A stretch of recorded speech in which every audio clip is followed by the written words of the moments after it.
I often wonder what people see when they look at me now.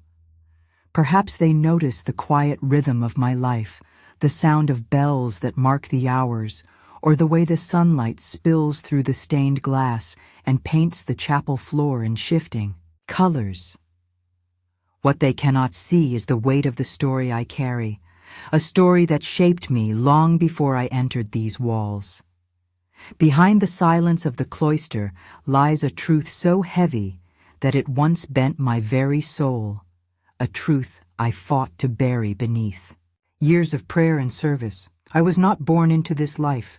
I chose it, but only after everything I once loved and trusted was torn apart from within my own home.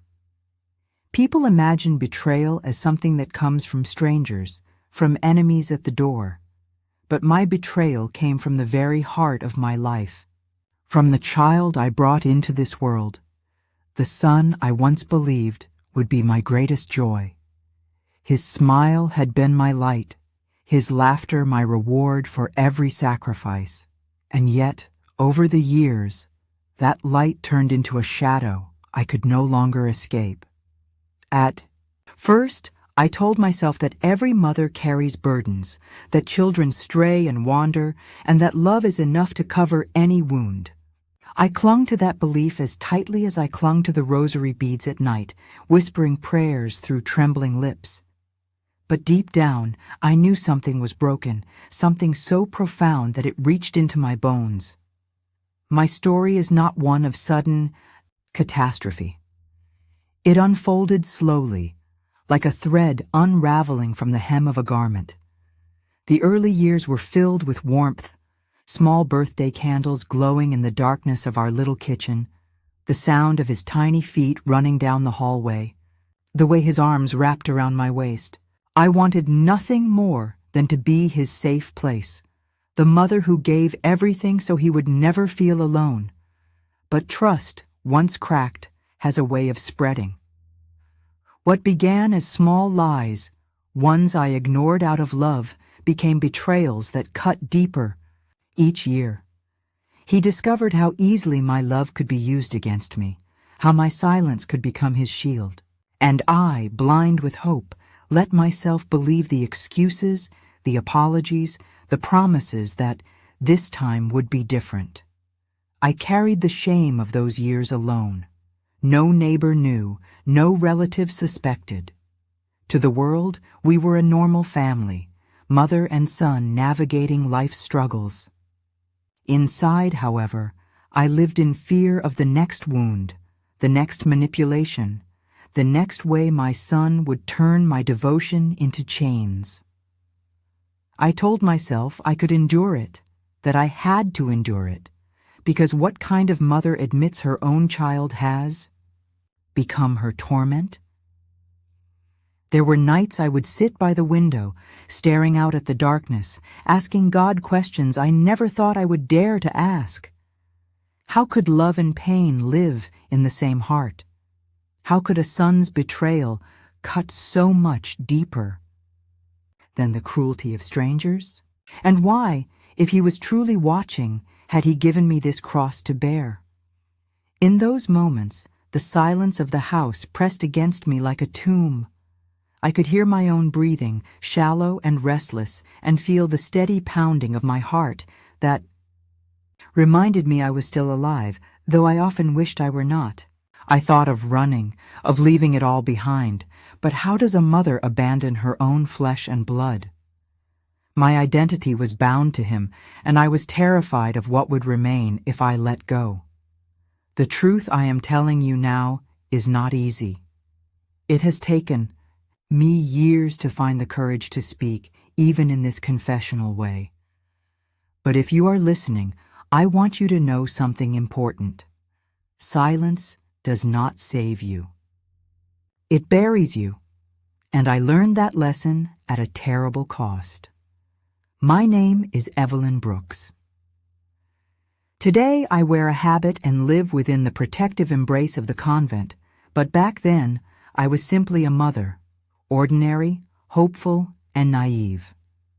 I believed in love as salvation, in forgiveness as a cure-all. What I did not realize was that unchecked silence only feeds betrayal, and that the wounds of the soul can run deeper than any visible scar. Even now, as I sit here with candles flickering beside me, I can close my eyes and return to those years. The sound of his voice, so familiar yet laced with deception, still echoes in my memory. The guilt I carried for not stopping it sooner still lingers in the corners of my prayers. And yet, I also see the path it led me to, the way even the darkest betrayal can be transformed into light when offered to God. This is not a story of vengeance, nor is it one of despair. It is a story of survival, of finding a place where pain could finally breathe without consuming me. The journey from betrayal to peace is not swift, it is long and grueling. But I am living proof that it can be walked, even barefoot, even broken. And so, before I lead you deeper into the details of what happened, I ask only that you walk with me patiently, step by step. Because the truth is not a wound I reveal lightly, it is the scar that defines who I am, the scar that brought me at last to the cloister. When I look back on those first years of motherhood, I sometimes feel as though I am watching a dream I can never fully return to. The air was lighter then, my heart unburdened, and the sound of my son's laughter could lift the weight of any hardship. He was my reason for rising before dawn, for working tirelessly, for praying at night with gratitude instead of desperation. In his small, delicate hands, I thought I held the promise of a life filled with joy. I remember the tiny apartment where we first lived. The kitchen was narrow, but to me it felt like the center of the universe. I would stand at the counter stirring oatmeal while he tugged at my skirt, his little voice asking endless questions about the world. Each answer I gave him was met with wide-eyed wonder, as though even the simplest explanation held the secrets of the stars.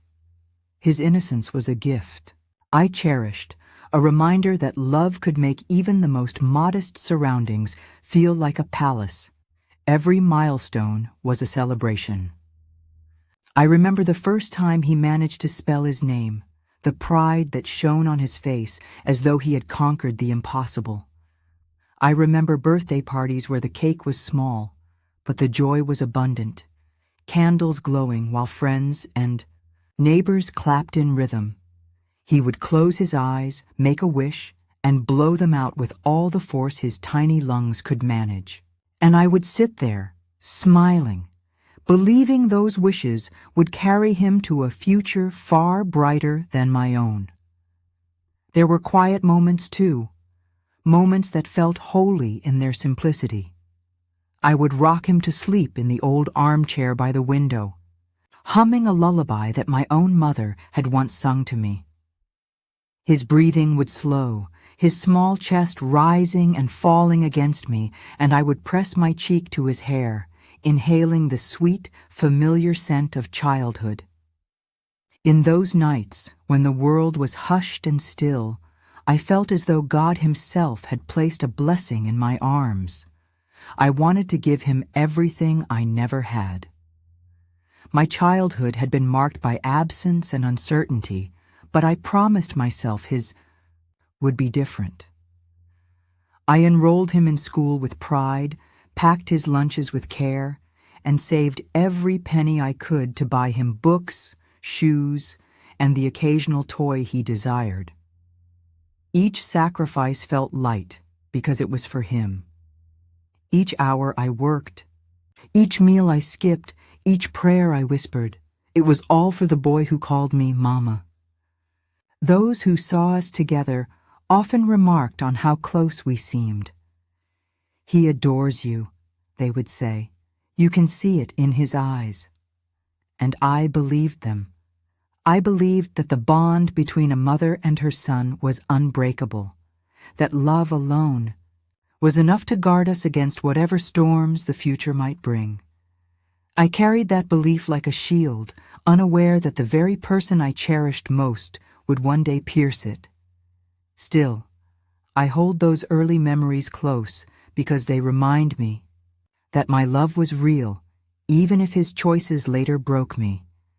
They remind me that, at least for a time, our lives were filled with laughter and hope. That hope was not foolish. It was simply unprepared for the shadows that crept in unnoticed. There was a day I will never forget, a day that now feels almost prophetic. He was 7 years old, and I had taken him to the park after work. The sky was a perfect canvas of blue, the kind of afternoon that makes you forget all your troubles. He ran ahead of me, chasing the other children, his arms outstretched as if he were flying. I watched him with tears in my eyes, thinking to myself, "This child is my salvation. This child will never let me down." I whispered those words like a vow, not realizing then how fragile such promises could be. Life has a way of turning even the sweetest moments into echoes of what is lost. And that day in the park often returns to me when I pray. I see him running, free and unburdened, and I wonder how such innocence became so twisted, how love turned into betrayal. But in that moment, before the darkness came, I was simply a mother filled with gratitude. I was proud of the boy who held my hand on the walk home, who leaned against me when he grew tired, who asked if we could stop for ice cream even though we had little money to spare. And of course, I said yes. Because when you love someone with your whole heart, the smallest gifts feel like treasures. Even now, as I write these words from behind convent walls, I can close my eyes and hear his laughter ringing in my ears. That sound is both my greatest comfort and my deepest sorrow. Comfort, because it reminds me I once knew joy beyond measure. Sorrow, because I know how far from that joy we eventually fell. I share these memories not to romanticize the past, but to remind myself and you that love was always there. My devotion was not born of weakness nor of blindness. It was born of the simple, powerful truth that a mother's love is fierce, unrelenting, and willing to endure any sacrifice. What I did not yet understand was that sacrifice without boundaries can become a prison, one where love itself is used as the key to lock the door. For now, I will hold on to those simple joys because they were real and they were mine. They were the foundation of my motherhood, and they shaped the woman I would one day become. But soon, the laughter began to fade, replaced by something colder, sharper, and far more dangerous. The thread of trust that bound us was beginning to fray, though I refused to see it at first. After all, what mother wants to admit that her own son could break her heart in ways she could never have imagined? It began with small things, the kind of moments most parents would dismiss as nothing more than childish mistakes. A forgotten chore, a careless lie, a pocket of coins that had gone missing. At first I brushed them aside. I told myself that children test boundaries, that boys especially stumble and rebel, and that my love would gently guide him back. But somewhere deep inside, a whisper warned me that what I was seeing was not ordinary mischief. One evening I noticed he had come home later than usual. His eyes shifted as he explained that he had stayed behind at school to help a friend. I wanted to believe him. I needed to believe him, but a part of me recognized the nervous tremble in his voice. I had seen that same look in my own reflection, years earlier, when I myself had lied to protect someone. It chilled me more than I could admit. Still, I convinced myself to let it go. Mothers are skilled at rewriting reality when the truth is too painful to face. I told myself he was young, that honesty would come in time, that it was better to encourage rather than scold. Yet the lies multiplied. He grew adept at weaving stories that sounded just believable enough, and I grew weary of questioning him. Silence felt easier than confrontation, though in choosing silence, I unknowingly gave him permission to continue. I remember a night when he slipped into my purse and took money I had been saving for groceries. When I confronted him, he looked me directly in the eye and said he hadn't touched it. His denial was firm, almost practiced, and for a moment I questioned myself. Perhaps I had misplaced it. Perhaps I was imagining things. That was the cruelest part. He made me doubt my own memory, my own sense of reality. Friends would comment on how polite he seemed in their presence. Teachers praised his intelligence, his wit. To the world, he was charming, quick, and full of promise. To me, he was becoming a stranger whose moods I could no longer predict. There were days he was tender and affectionate, bringing me flowers picked from a neighbor's yard, hugging me tightly as though nothing were wrong. But those days became fewer. More often, I saw flashes of anger, impatience, and a simmering contempt that unsettled me. I tried harder to reach him. I cooked his favorite meals, asked about his day, listened for hours when he chose to speak. I prayed with him, read stories aloud, reminded him of the goodness I believed still lived inside him. Yet, for every act of love, there seemed to be a wall he built higher, a distance he created with subtle cruelty. He began speaking to me less, answering my questions with clipped words or silence. The boy who once held my hand on the way home from the park now pulled away as if my touch were a burden. There was a Sunday when we sat together in church. The priest spoke of honoring one's parents, of love as the foundation of the family. I glanced at my son beside me, hoping to see even a flicker of recognition, a sign that his heart was still tender. Instead, his gaze was distant, fixed on some invisible horizon beyond my reach. I wanted to take his hand, to whisper that I still believed in him, but fear held me back. Fear that my love no longer mattered, that whatever was growing inside him was stronger than the bond between us. In those years, my prayers changed. They were no longer filled with gratitude, but with pleading. Lord, protect him. Lord, show me how to reach him. Lord, do not let me lose him. I repeated those words nightly, clutching the rosary so tightly that the beads left marks on my fingers. Yet heaven felt silent, and in that silence, doubt took root. Looking back now, I understand that my love was blind. I mistook denial for hope, silence for peace, and patience for virtue. In truth, I was afraid to confront him, afraid to admit to others that my son was slipping away, afraid of what it would say about me as a mother. If love was supposed to heal all wounds, then why did mine deepen every year? I still recall the sound of his footsteps late at night, the creak of the floorboards as he moved through the house when he thought I was asleep. Sometimes I would rise and stand in the hallway, my heart pounding, but when I tried to approach, he would vanish back into his room, locking the door behind him.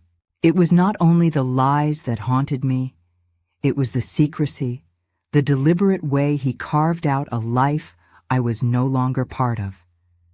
And yet, when he looked at me with those familiar eyes, the same ones I had gazed into when he was a child, I clung to the belief that my boy was still in there somewhere. I told myself that if I prayed harder, worked harder, loved harder, I could reach him. But cracks, once ignored, only widen. And mine were spreading faster than I dared admit. It is a strange thing to love someone who wounds you. The heart does not easily let go of the image of who they once were. Even as I write this now, years later, I see flashes of the child he had been, the one who once ran to me with scraped knees and whispered, "Mama, fix it." I see that child, and I ache for him. But I also know that the boy I longed for was slowly vanishing, replaced by someone I could barely recognize. The first signs of betrayal were already there. I simply chose not to see them. But soon, denial would no longer protect me. The truth had a way of breaking through, and when it did, it shattered everything I thought I knew about motherhood, love, and faith. The day it all became undeniable is etched into my memory with painful clarity. It was late autumn, the air crisp, the trees shedding their last leaves, and inside our home the silence felt heavier than usual. I had been living with unease for months, pretending not to see the patterns that betrayed my son's growing distance. But that night, the mask he wore slipped, and the truth I had been avoiding finally stood in front of me. I came home from work exhausted, carrying groceries in thin paper bags. When I entered the kitchen, I noticed immediately that the drawer where I kept the rent money was open. At first, I thought perhaps I had left it that way in haste, but when I counted the bills, I knew otherwise. Nearly all of it was gone. My chest tightened as I called his name, my voice shaking. He appeared in the doorway, casual, almost bored, as though nothing were amiss. "Did you take the money?" I asked. My hands trembled as I gripped the counter. He met my gaze without flinching. "No," he said flatly, the word sharp and cold. But I could smell the faint scent of cigarettes clinging to his clothes, could see the bulge in his pocket where he had tucked away what did not belong to him. In that moment, the fragile illusion I had clung to for years shattered. This was not a child making mistakes. This was a boy who had learned to twist my love into permission, who believed my silence would forever shield him from consequence. Wanted to scream, to demand an explanation, to shake him and ask what had happened to the boy I once rocked to sleep. But the words caught in my throat. Instead, I whispered, "Why?" It was the only question my breaking heart could manage. His eyes narrowed. "Because I needed it, and you'd never give it to me if I asked." That single sentence pierced me deeper than the theft itself. It was not the loss of money that crushed me.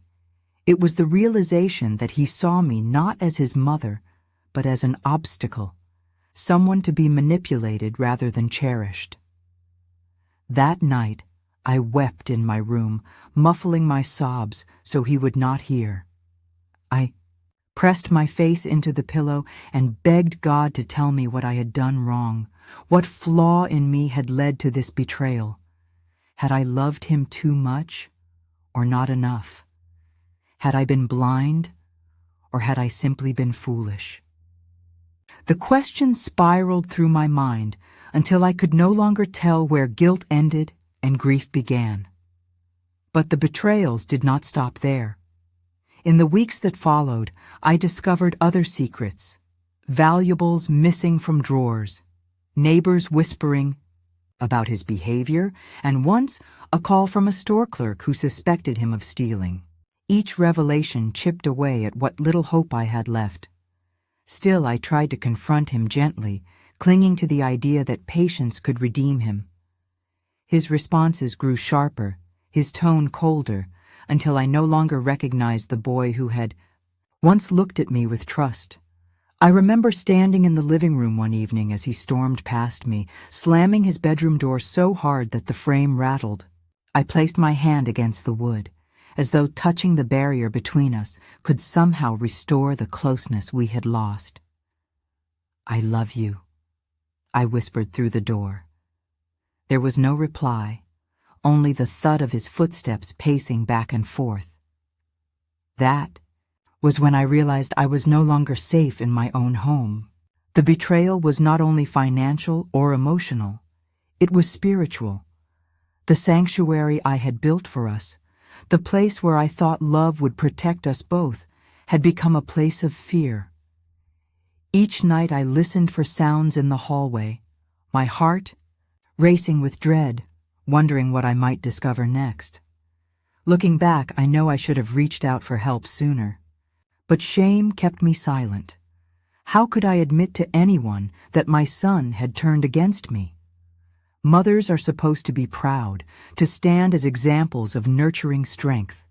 To confess that the very child you raised has become your betrayer felt like admitting failure not only as a parent, but as a person.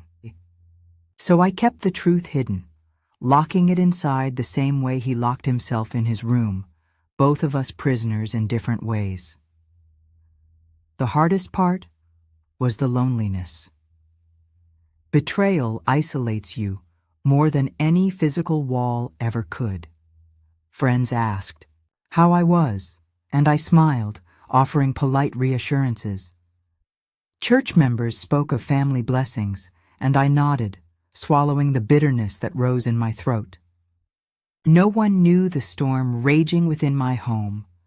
No one knew that each time I returned from work, I braced myself for what I might find missing, broken, or twisted into another lie. One night, when the weight became unbearable, I stood in the kitchen, with the lights off, staring out the window at the cold moonlight. My reflection in the glass looked hollow, my eyes dim. I clutched the cross around my neck and whispered, "Lord, if you see me, please do not let me drown in this silence." Tears blurred my vision, but in the quiet of that prayer, I realized something.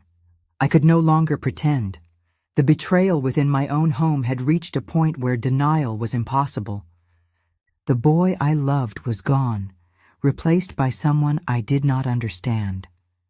It was the moment I began to see that love without boundaries is not protection. It is surrender.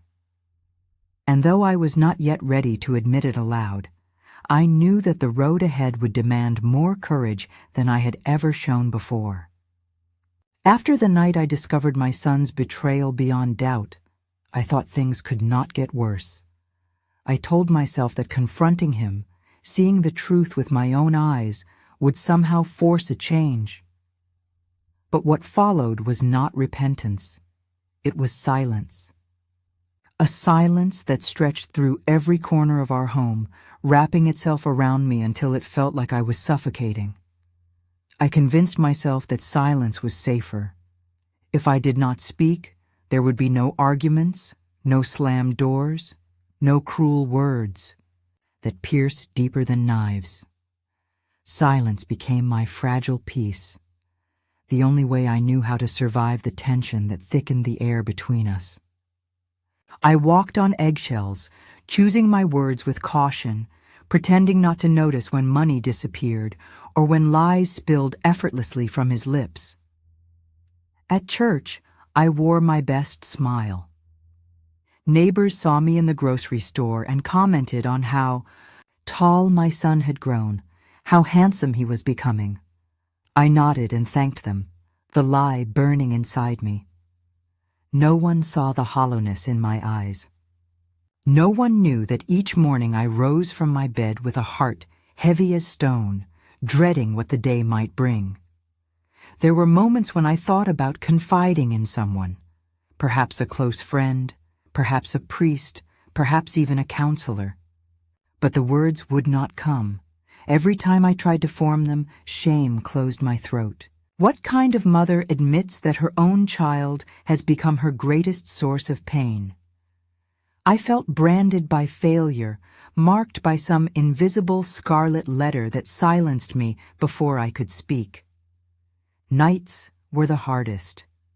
I would lie awake listening to the creak of floorboards as he paced in his room, hearing the faint clink of coins or the rustle of papers. Each sound carried suspicion, and my imagination painted scenes I dared not confirm. I prayed until my lips went numb, whispering the same words over and over. Lord, bring him back to me. Lord, show me what to do. But heaven remained quiet, and I began to wonder if my prayers were only echoes in an empty room. There was a night I remember vividly. I sat at the kitchen table long after midnight, a single lamp glowing above me. Bills were spread out before me, but I could not focus on the numbers. My son had come home earlier, reeking of smoke and bitterness, his eyes avoiding mine.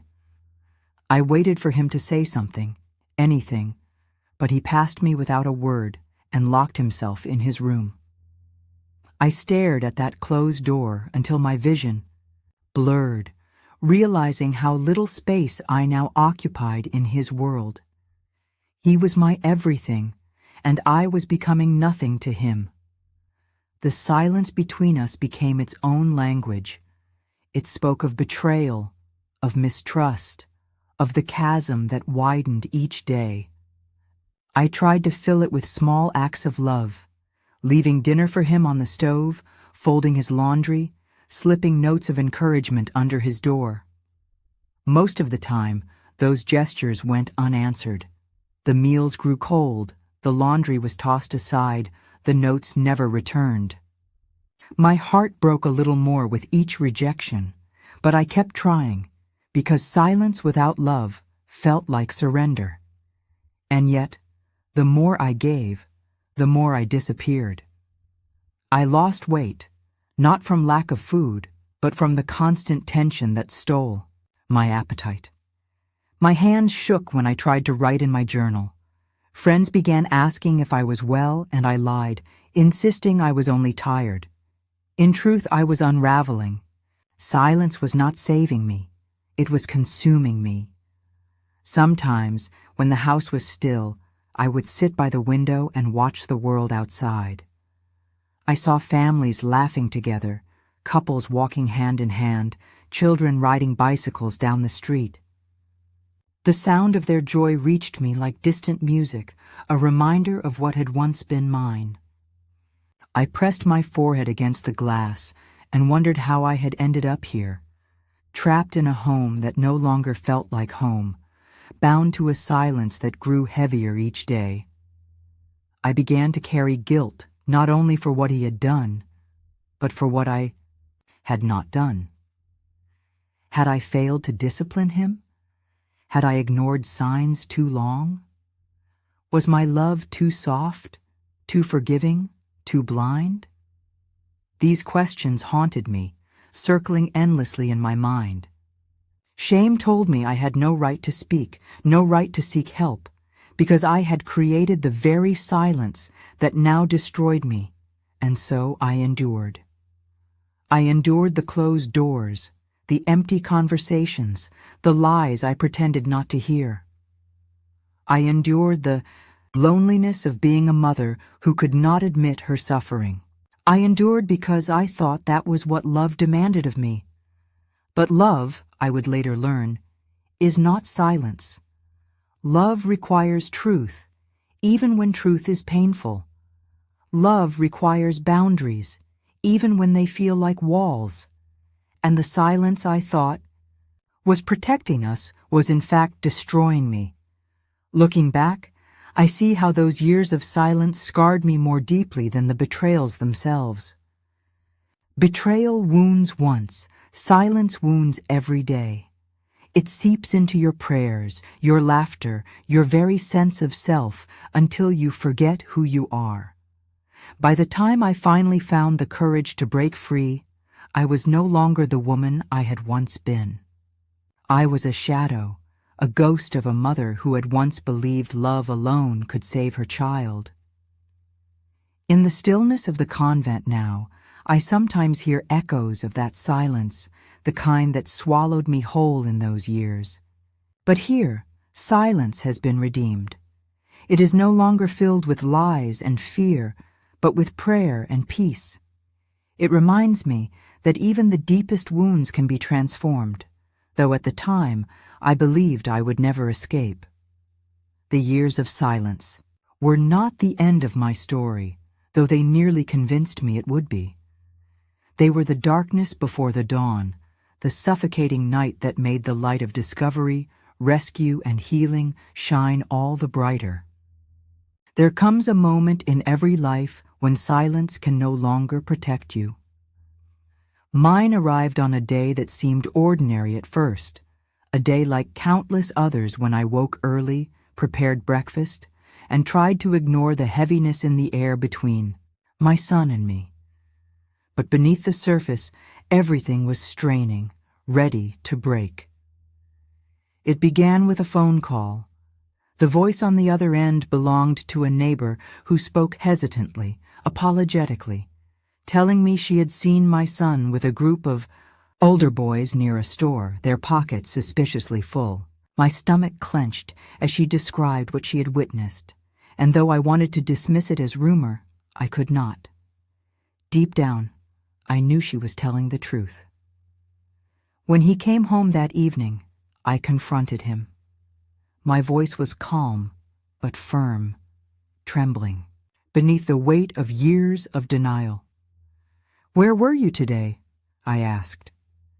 He shrugged, avoiding my eyes. "With friends." The lie was casual, almost careless, and it pierced me with its indifference. I pressed further, mentioning the neighbor's words. His expression hardened instantly. The boy who once smiled with innocence now looked at me with cold defiance. "She doesn't know what she's talking about," he spat. "Why do you always believe them and never me?" His anger ignited something in me. For years I had buried the truth under silence, but in that moment the dam broke. "Because I have believed you too many times," I cried, my voice shaking, "and each time it has cost me a piece of myself." The room fell still. The words hung between us, raw and undeniable. He looked at me with a mixture of shock and rage, as though my confession had betrayed him. But it was not betrayal. It was survival. For the first time, I spoke aloud what I had hidden for so long. My son was not who I pretended he was, and I could no longer carry the burden of silence alone. That night, I sought help. I went to the parish office, trembling as I sat across from the priest. At first, my lips would not move. The shame was heavy, but the words finally spilled out, halting, broken, but real. I told him of the lies, the thefts, the betrayal that had consumed my home. Tears streamed down my face as I admitted aloud what I had kept buried for years. The priest listened quietly, his hands folded, his gaze steady. When I finished, he did not offer easy answers or platitudes.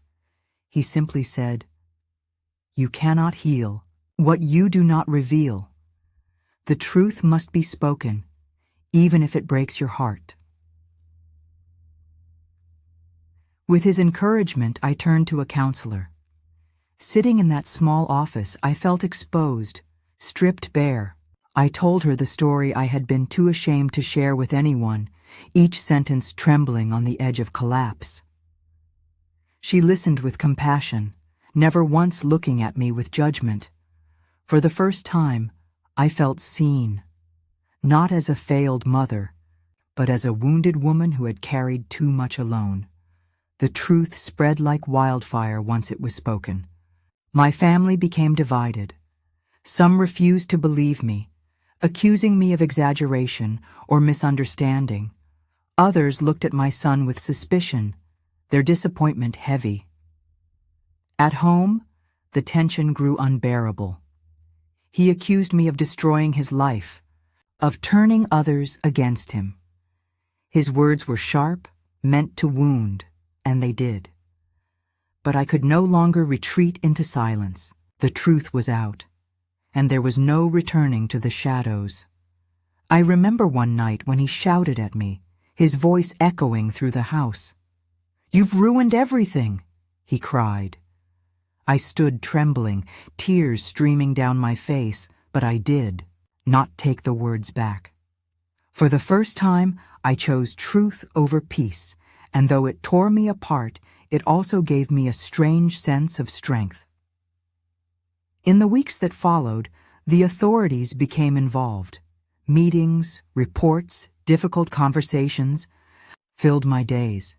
Each step was painful, each revelation like reopening a wound, but it was also liberating. The lie that had imprisoned me was finally breaking open, and with it, the silence that had consumed my soul. It was not an easy process. Friends turned distant, uncertain of what to say.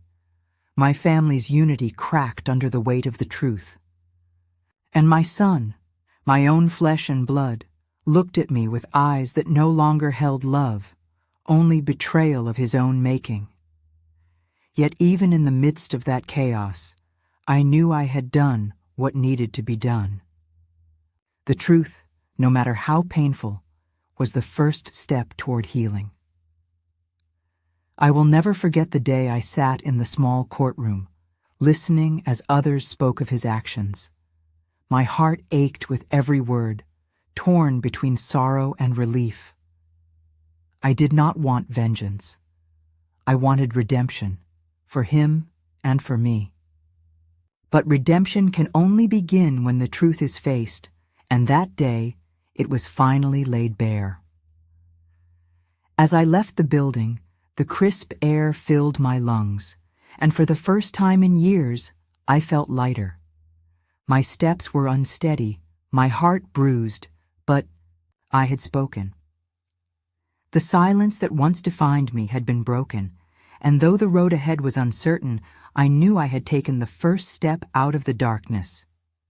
Breaking the silence did not heal me overnight.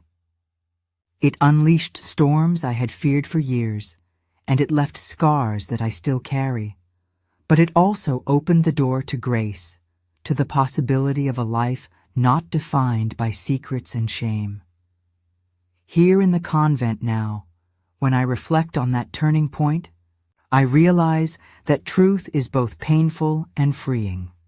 It does not erase betrayal, but it transforms it into something that can be carried, something that no longer eats you alive in the shadows. That day, the truth refused to stay hidden, and in revealing it, I began to find the strength that would one day lead me to peace.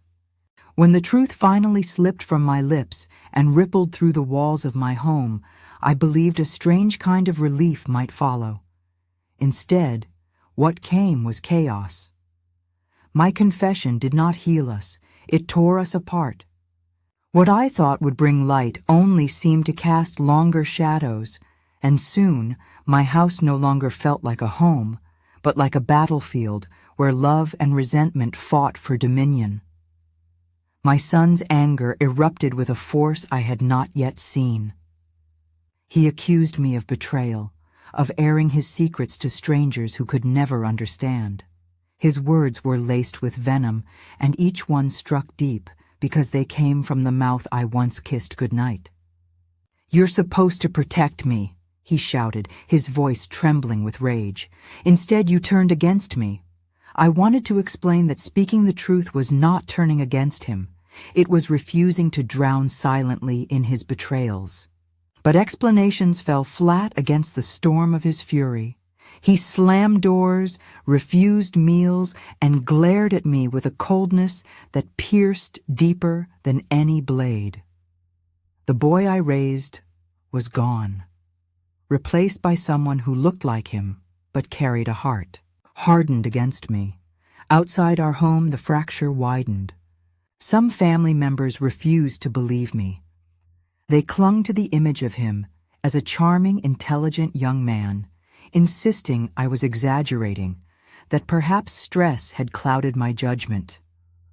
Others believed but distanced themselves, unwilling to involve themselves in a struggle they deemed too messy, too shameful. Friends grew quiet. Conversations ended abruptly when I walked into a room. The isolation deepened, and I realized that telling the truth often comes with a cost you cannot foresee. The house itself seemed to echo with the division. Meals were eaten in silence. Doors closed more often than they opened.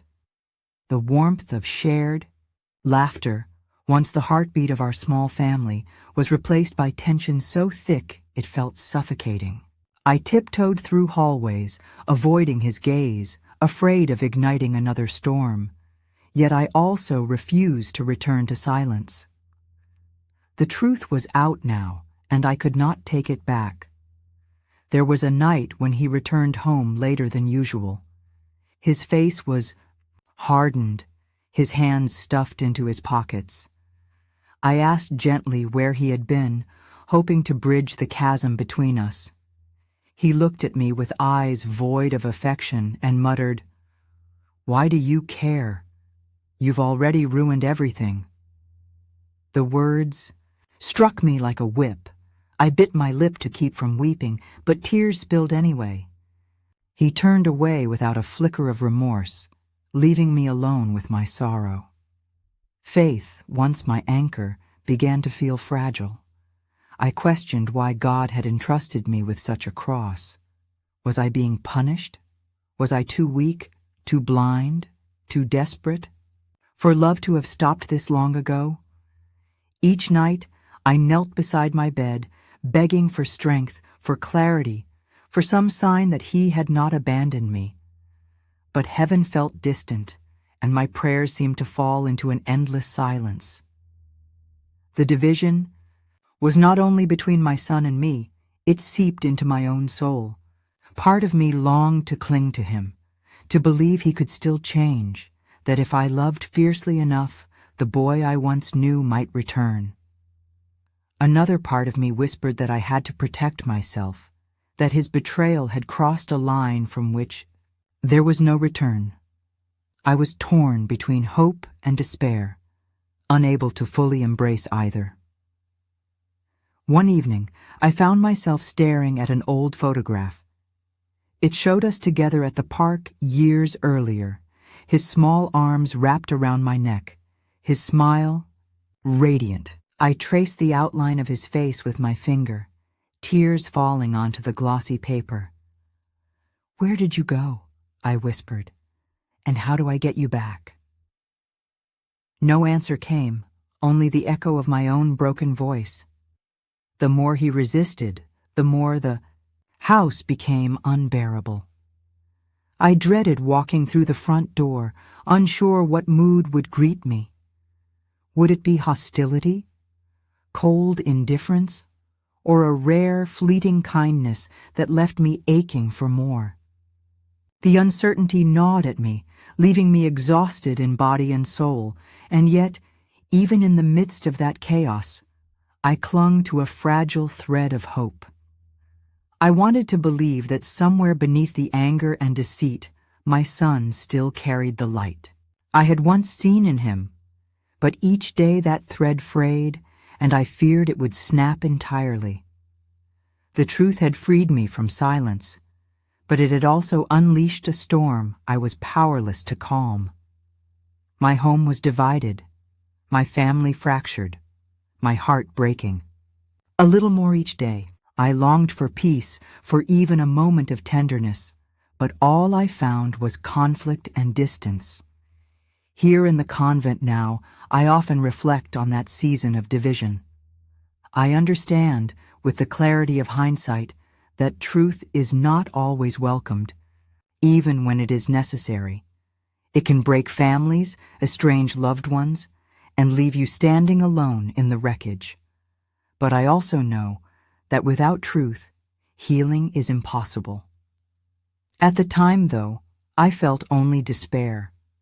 My house was no longer a refuge, but a reminder of how deeply betrayal can wound. I walked its halls like a stranger, haunted by the laughter that once filled its rooms. And though I did not yet see it, those cracks, painful as they were, would, one day, Lead me to the path of rescue and healing. But first, I had to endure the storm of a house divided. In the midst of that chaos, when I felt utterly alone, a gentle presence emerged, a hand extended when I thought none would come. It began subtly, almost imperceptibly, like sunlight slipping through a crack in a shuttered window. A sister from our parish noticed my silence, my withdrawn gaze, the tremor in my hands when I carried dishes or tried to smile. Her eyes held neither judgment nor pity, only a steady kindness that invited me to speak without fear. I hesitated at first. Years of secrecy and shame had taught me that the world would not understand, that sharing my burdens would only invite criticism or indifference. Yet, there was something in her voice, soft and unwavering, that coaxed me forward. "You are not alone," she said simply, as though repeating a truth I had long forgotten. And in that moment, I felt the fragile thread of hope stir within me. I began to confide, haltingly at first, in whispered words that barely formed complete sentences.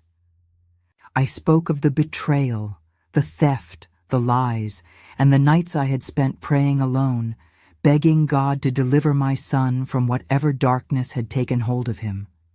Each word trembled on my lips, yet she listened with patience, never interrupting, never offering easy solutions. Her presence alone was a balm, a reminder that compassion could exist even in a world that seemed cruel and indifferent. The counselor I sought shortly thereafter offered a similar refuge. In her quiet office, with the soft hum of a heater and the muted light spilling through the blinds, I spoke freely for the first time in years. I did not hold back, not the shame, not the fear, not the helplessness that had grown like ivy around my heart. She guided me gently, asking questions that helped me untangle the knots of guilt and sorrow that had bound me for so long. For the first time, I understood that rescue did not always arrive with dramatic intervention or sudden salvation. Sometimes, it arrived quietly, in the form of listening ears, steady hearts, and hands that would not let go. I learned that seeking help was not weakness, nor was it a betrayal of love. It was a courageous act, a reclaiming of the self that had been lost. Amidst years of silence, I began to see glimmers of hope in everyday moments. A brief smile from the sister when she passed me in the hallway. A note left under my door encouraging me to continue caring for myself. Even the act of sitting together in silence, sharing space without words, became a form of support. It was not flashy or dramatic, but it was real. And it was enough to remind me that I did not have to endure the weight of my suffering alone. Faith, which had once felt fragile and distant, began to return. I realized that God had not abandoned me, even in the darkest moments of my home. The compassion of others was a reflection of divine love, a reminder that even broken lives could find guidance and support. I clung to that truth like a lifeline, knowing that the road ahead would still be arduous, but also certain that I would not walk it alone. It was during this period that the first stirrings of vocation emerged. In helping me navigate the aftermath of betrayal, the sister demonstrated not only compassion, but a life dedicated to service, prayer, and care for others. I observed her patience, her steadfast devotion, and I realized that a life of service could transform pain into purpose. My own suffering, while deeply personal, had the potential to become a source of healing, not only for me, but for others who walked similar paths of hurt and loss. The process was gradual. At first, I simply allowed myself to accept comfort where I had previously refused it. I let others share my burdens, and in doing so, I discovered that resilience is not forged in isolation, but in connection. Slowly, I began to feel strength returning to my hands, to my heart, to my prayers. The darkness that had threatened to consume me was still present, but it no longer dictated the rhythm of my days. I began journaling, recording not just the betrayals, but the moments of hope, the small victories, the gestures of kindness that reminded me life could be gentle.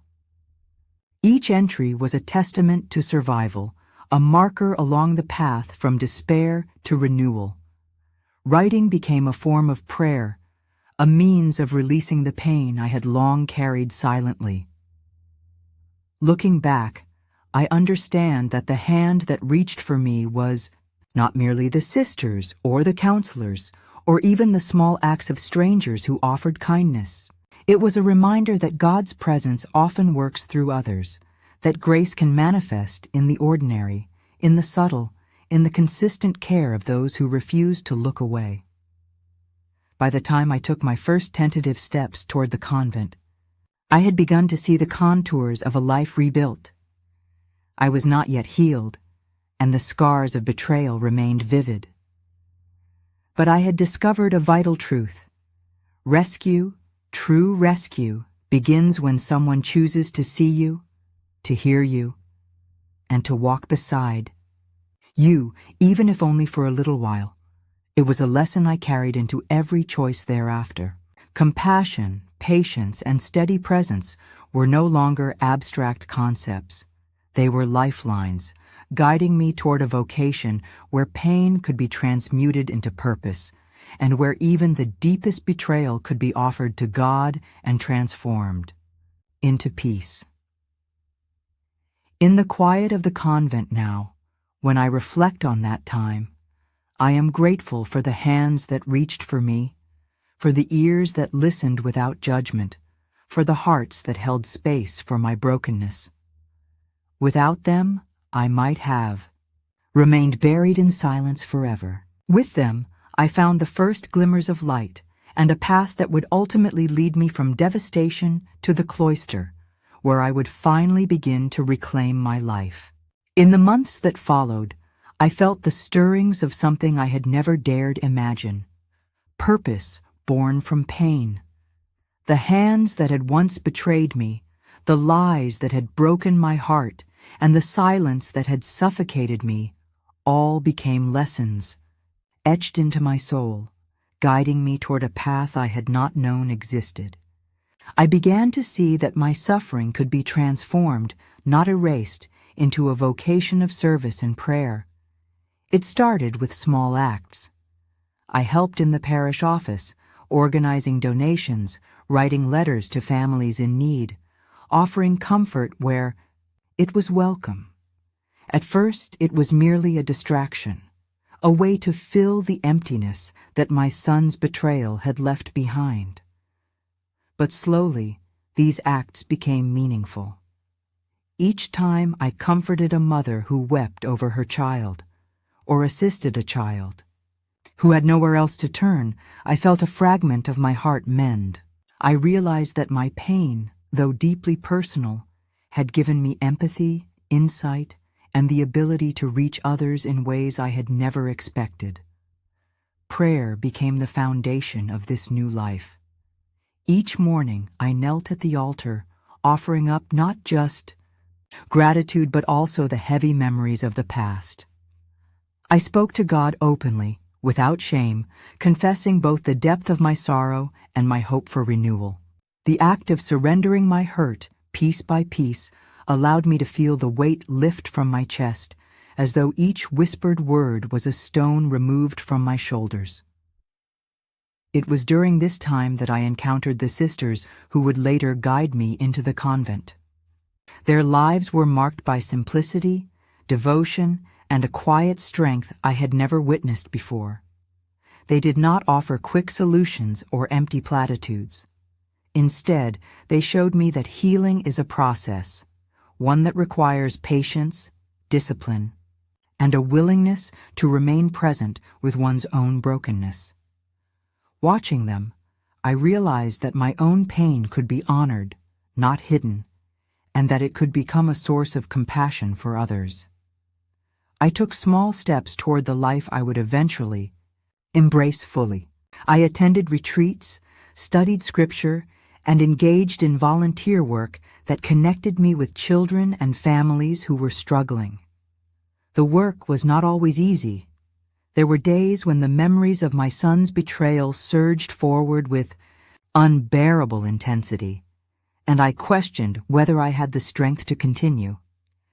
Yet each time I returned to prayer and service, I found resilience I did not know I possessed. Through this journey, I began to understand a profound truth. Our wounds do not define us unless we allow them to. They can be transformed into tools of empathy, instruments of care, and pathways to purpose. The betrayal I had endured, once a source of shame and despair, became a lens through which I could understand suffering in others, and through which I could offer comfort and guidance that was informed not only by knowledge, but by lived experience. I also discovered that healing is never linear. There were setbacks, moments when I doubted my calling or felt overwhelmed by the weight of my past. Some nights, tears would spill freely as I recounted the years of silence, the broken trust, and the loneliness that had threatened to swallow me. But even in these moments, I sensed the hand of Providence guiding me, the quiet insistence that my journey had meaning beyond the pain. Eventually, the decision became clear. I would embrace the convent not as an escape, but as a place to dedicate my life to service, prayer, and reflection. The habit I would wear was not merely clothing. It became a symbol of my commitment to transform suffering into purpose, to live a life shaped not by betrayal, but by faith, compassion, and resilience. The choice was not without sorrow. I mourned the son I had loved, the family I had hoped to protect, and the home that had once been filled with laughter. But I also recognized that this sorrow had carved out a space for grace. By accepting my past, I opened myself to the possibility of peace, a peace that was hard-won and deeply earned. In the quiet of the convent, surrounded by the rhythms of prayer and the presence of others devoted to service, I began to feel whole again. The acts of kindness I could offer, the care I could provide, and the prayers I could whisper became threads weaving a tapestry of healing across the brokenness of my life. I had discovered that vocation is not chosen in moments of comfort, but in moments of trial, when one learns to rise above the pain and offer oneself fully to others. As I walked the corridors of the convent for the first time in my new life, I realized that the journey from betrayal to vocation had given me a profound understanding of both human fragility and strength. The past could no longer control me. It remained, yes, a part of me, but no longer a shackle. Instead, it became a guide, a reminder that even in the darkest valleys, there is a path toward light. By embracing this vocation, I was not only reclaiming my life, but also offering a lifeline to others. Children who had experienced neglect, families fractured by misunderstanding, and mothers carrying hidden pain, all could find solace in the care I now had the ability to give. My heart, once heavy with betrayal and silence, had learned to beat, with purpose, with compassion, and with hope. The road ahead was still long, and the scars of the past would never fully fade. But for the first time in years, I felt a profound sense of peace, a quiet confidence that my suffering had not been in vain. It had led me here to a life of service, prayer, and reflection, a life where the wounds of the past could become the seeds of healing for myself and for others.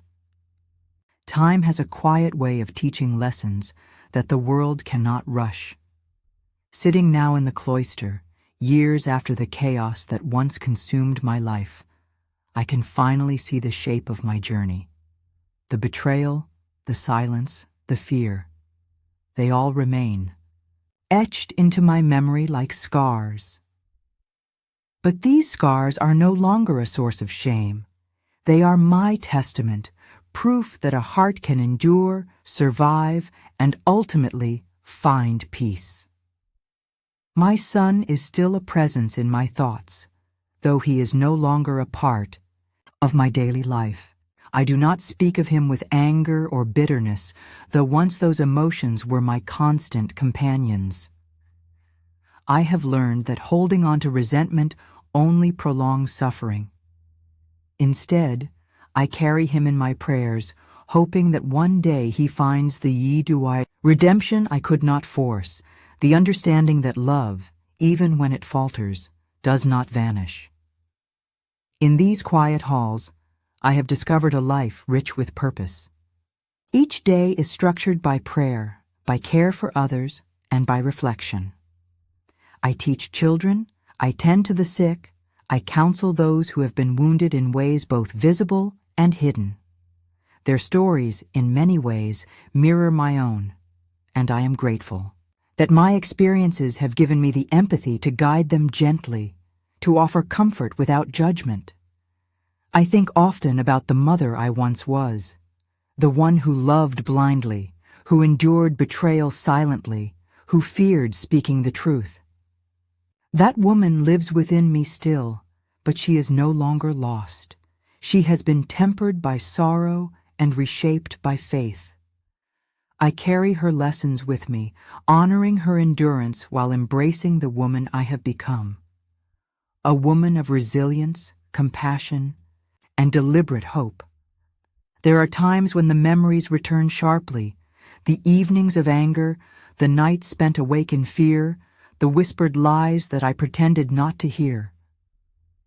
And yet, those moments no longer define me.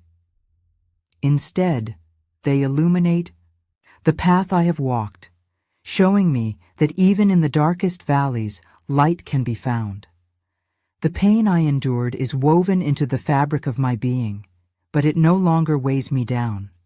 It elevates me, offering perspective and wisdom that can only be gained through struggle. I have learned that forgiveness is not about condoning what was done. It is about freeing oneself from the prison of resentment. I have forgiven, not to absolve my son, but to unchain my own heart. This liberation allows me to live fully in the present, to engage with life and with others without fear, and to extend love freely even when it is not returned in kind.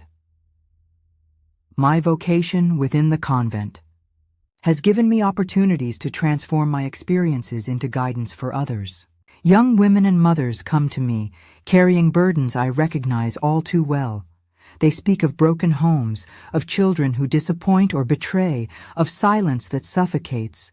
I do not offer empty reassurances, but I do offer a witness that survival is possible, that strength can emerge from vulnerability, and that a life once scarred can be reborn through service, faith, and perseverance. There is a quiet satisfaction in this work. It is not dramatic or sensational, but it is profound. I have learned that healing is rarely immediate. It is a slow unfolding, a delicate process of nurturing the soul as one would tend to a fragile plant. And in tending to others, I find my own wounds softened, not erased, but transformed into purpose. I sometimes walk through the gardens of the convent, watching the sunlight glint on the dew-laden grass, listening to the soft rustle of leaves. In those moments, I am reminded of the beauty that persists despite hardship. The world has not abandoned me, and neither has my faith. Each day is a testament to resilience. each breath an affirmation that life, though fragile, is also deeply precious. As I look back on the years, I understand now that the betrayal I endured, the silence I bore, and the scars I carry are integral to the woman I have become. They shaped my empathy, my vocation, and my understanding of love. Without those trials, I would not have found the clarity, the purpose, and the inner peace that now guide my days. I have made peace with the past. I have chosen to see my scars, not as weaknesses, but as the marks of survival, as symbols of the journey from pain to redemption. My story is not one of despair. It is a narrative of endurance, of faith, and of transformation. It is proof that even when life is broken by betrayal, a heart can still be restored through courage, compassion, and devotion. And so, I sit in this quiet room, the sunlight spilling across the floor, the soft murmur of prayers in the background. I am Evelyn Brooks, a woman who has known both profound love and deep betrayal, a mother who lost and a sister who found her way. My scars are not hidden. They are my testament. They tell the story of a life lived fully, of a heart that refused to be defeated, and of peace that was found at last within these walls. Even after all that has passed, I know that the journey is ongoing. Healing is not a destination, but a daily practice, a conscious choice to embrace life with openness and grace. I have chosen that path, and each day I reaffirm it, grateful for the trials that taught me, the hands that reached for me, and the faith that guided me to the cloister.